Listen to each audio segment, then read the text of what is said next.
بسم اللہ الرحمن الرحیم۔ میں آج آپ کے ساتھ اسکردو ایئرپورٹ کے اوپر اپنا اسٹے جو کہ تقریباً 14 منتھس کا اسٹے تھا ایز ایئرپورٹ مینیجر، اس کی کچھ میموریز آپ کے ساتھ شیئر کرنا چاہتا ہوں۔ بہت ہی ڈیلائٹ فل ٹائم تھا اور بڑی ہی زبردست باتیں ہیں بتانے کی۔ آپ یہ ویڈیو پوری دیکھیے گا، انشاءاللہ آپ کو بہت پسند آئے گی۔ میں اسکردو ایئرپورٹ کے اوپر ایز ایئرپورٹ مینیجر تقریباً 14 منتھس کے لیے رہا۔ بہت ہی ڈیلائٹ فل ٹائم تھا۔ کیا خوبصورت ریجن ہے، کیا ہی زبردست ایٹماسفیئر ہے، کیا ہی کرسپ ویدر ہے اس کا۔ مجھے وہاں پہ گرمیاں بھی دیکھنے کو ملی، وہاں مجھے سردیاں بھی دیکھنے کو ملی۔ -24 ٹیمپریچر میں نے دیکھا، وہاں پہ میں نے سنو فال دیکھی۔ میں ایز ایئرپورٹ مینیجر جب اسکردو ایئرپورٹ کے اوپر پہنچا تو وہ بھی اپنی ہی ایک سٹوری ہے۔ میری جب پوسٹنگ ہوئی اسکردو ایئرپورٹ کے لیے تو میں نے فلائٹ بک کی یہاں سے اسکردو کی۔ مجھے ایک ڈیٹ بتائی گئی تھی کہ فلاں دن آپ نے وہاں پہ جوائن کرنا ہے، کیونکہ آؤٹ گوئنگ ایئرپورٹ مینیجر جو ہے اس کو کہیں پہنچنا تھا اپنی کسی اپوائنٹمنٹ کے اوپر۔ میں نے فلائٹ بک کر لی۔ تو ناردرن ایریا فلائٹس جو ہوتی ہیں اسلام آباد ایئرپورٹ سے، وہ سبجیکٹ ٹو ویدر ہوتی ہیں کہ اگر ویدر ٹھیک ہوگا تو فلائٹ آپریٹ ہو جائے گی، نہیں ہوگا تو پھر وہ فلائٹ آپریٹ نہیں ہوگی۔ بہرحال اس دن میں فلائٹ کے لیے ایئرپورٹ پہ پہنچ گیا۔ بہت ارلی مارننگ فلائٹ ہوتی تھی، صبح گھر سے کوئی 5 بجے 4:30 5 بجے چلے اور ایئرپورٹ پہنچ گئے، چیک ان کیا فلائٹ میں اور جہاز میں بیٹھے، جہاز روانہ ہو گیا۔ اور یہ اسکردو کی جو فلائٹ ہوتی ہے یہ ایک بڑا ڈیلائٹ فل ایکسپیرینس اس طرح سے ہوتا ہے کہ یہ بوئنگ وہاں پہ جاتا ہے، اور جب یہ بوئنگ وہاں پہ جاتا ہے تو یہ ایک ہائی آلٹیچیوڈ جو کہ تقریباً 27,500 فٹ ہوتا ہے، یہ مینٹین کرتا ہوا اسکردو ایئرپورٹ کے اوپر پہنچتا ہے، اور پھر نیچے ویلی کو دیکھ کے اگر ویدر کلیئر ہو تو پھر وہیں پہ چکر لگاتا ہوا نیچے ڈیسینڈ کرتا ہے اور لینڈ کر جاتا ہے۔ بعض اوقات جب ویلیز اپروچ ویلیز جو ہیں اگر وہ کلیئر ہوں تو یہی عمل ڈیسینڈ کا تھوڑا سا پہلے بھی شروع ہو جاتا ہے جب پائلٹ کو نیچے پہاڑ اور ویلیز نظر آ رہی ہوں۔ لیکن بعض اوقات ایسا ہوتا ہے کہ یہ ویلیز جو ہیں اس کے اندر کلاؤڈز آ کے بیٹھ جاتے ہیں اس طرح شیٹ کی طرح، تو جب پائلٹ اوپر سے آ کے دیکھتا ہے نیچے ایئرپورٹ کو تو ایئرپورٹ اسے نظر نہیں آتا، تو پھر وہ واپس ڈائیورٹ کر جاتا ہے۔ میرے ساتھ یہی ہوا۔ میں وہاں اسلام آباد ایئرپورٹ سے جب flight Skardu airport overhead پہنچی، جب لوگ یہ خیال کر رہے تھے کہ اب جہاز ڈسینڈ کرے گا اور لینڈ کرے گا، اس وقت پائلٹ نے یہ بتایا کہ valley is blocked due clouds, we are diverting back to Islamabad. Oh my god! یہ یقین مانیے کہ ایسا بس وہ عمل ہوا۔ وہاں سے جہاز ڈائیورٹ کیا اور واپس آ کے اسلام آباد لینڈ کیا۔ اسلام آباد لینڈ کیا، تقریباً کوئی 8:30 کا ٹائم ہو رہا تھا، واپس لینڈ بھی کر گیا، 8:30 9 بجے کا ٹائم ہو رہا تھا۔ میں نے اپنا سامان لیا اور میں نے جا کے گھر کی بیل بجائی تو گھر والے پریشان کہ یہ کون، تو میں نے کہا جی فلائٹ اوور اسکردو سے واپس آ گئی۔ نیکسٹ ڈے کی میں نے پھر جو ہے وہ سیٹ کروائی، اسی کو کیری فارورڈ کیا۔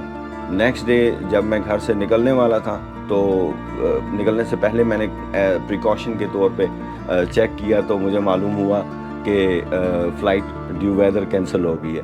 دوسرا دن بھی کینسل ہو گئی، تیسرا دن بھی یہی عمل ہوا اور ڈیو ویدر فلائٹ کینسل ہو گئی۔ تو یہ 3 دن ان اے رو ہو گئے۔ اب مجھے چونکہ وہاں پہنچنا تھا تو میں نے اس پوسٹنگ سے پہلے اپنے ساتھ ایک وعدہ کیا تھا کہ میں بائی روڈ اسکردو ٹریول نہیں کروں گا کسی بھی صورت میں۔ اب یہ 3 دن ہو گئے اور مجھے وہاں سے ٹیلی فون پہ ٹیلی فون آ رہے، ہیڈ کوارٹر سے بھی فون آ رہے کہ آپ وہاں پہنچیں۔ میں نے کہا جی 3 دن سے فلائٹ کینسل ہو رہی ہے، میں کیا کروں، میں تو اسلام آباد میں بیٹھا ہوں۔ انہوں نے کہا نہیں ابھی آپ جائیے اور آپ بائی روڈ پہنچیں۔ بہرحال میں اگلے دن بائی روڈ کی میں نے جلدی سے پتہ کی تو 2-3 سروسز چلتی تھیں۔ میں نے ایک اچھی سی کوسٹر دیکھ کے اس پہ ٹکٹ بک کرایا اور سب سے فرنٹ سیٹ جو ہے وہ لے کے تو میں بیٹھ گیا۔ کیا خطرناک سفر تھا!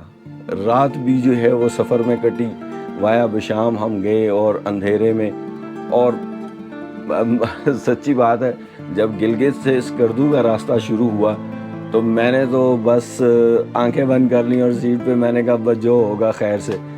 تو میرے ساتھ ایک بڑی ٹریجڈی ہوئی۔ میری کوسٹر جب اسکردو پہنچی اور وہ اپنے شہر میں اڈے پہ رکنے کے لیے ایئرپورٹ کے برابر سے ہو کے گزرتی ہے تو میں کوئی ارلی مارننگ جو ہے وہ اسکردو میں انٹر ہوا کوسٹر پہ، اور جس وقت میری کوسٹر ایئرپورٹ کے ساتھ سے گزر رہی تھی تو فلائٹ اوپر سے لینڈ کر رہی تھی۔ اوہ مائی گاڈ، میں ساری رات سفر کر کے کوسٹر کا میں اسکردو پہنچا اور اس دن فلائٹ آپریٹ ہو گئی۔ Who knows؟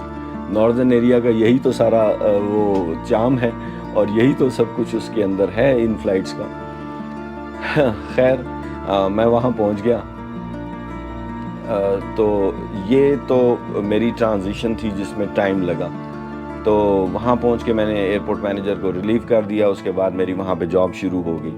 اسکردو ایئرپورٹ کا ایک ایسپیکٹ میں آپ کو بتانا چاہتا ہوں کہ بعد میں جب میں 14 منتھس تک وہاں رہا تو مجھے کئی دفعہ بائی ایئر ٹریول کر کے اسلام آباد سے واپس اسکردو کی جب میں فلائٹ لیتا تھا تو میرے ساتھ یہ ہوتا تھا۔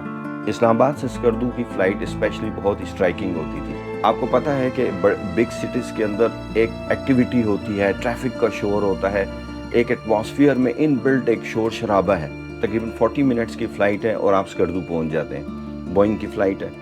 تو جو ہی اسکردو ایئرپورٹ پہ اسلام آباد سے بیٹھے، آپ جہاز میں بیٹھے، ڈور کلوز ہوا، ایئر بورن ہوئے، جا کے اسکردو میں لینڈ کیا، ڈور اوپن ہوا، آپ باہر نکلے، سب سے پہلے تو آپ کو جو ایک خنک ہوا کا احساس ہے جو آپ کی نوسٹرلز میں سے ہوتا ہو آپ کی باڈی کے اندر، یہ ایکسپیرینس انبلیویبل ہے۔ بندہ وہیں کھڑا ہو کے سانس لینے لگ جاتا ہے۔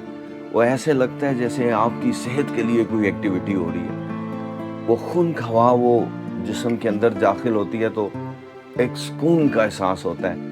آپ وہ جو سٹیپس لگے ہوئے ہوتے ہیں، سیڑھی لگی ہوئی ہوتی ہے جہاز کی، اس کے لوہے پہ ہاتھ رکھے تو ایسے لگتا ہے جیسے ٹھنڈک آپ کو کاٹنے کو آتی ہے، اتنی ٹھنڈی ہوتی ہے وہ۔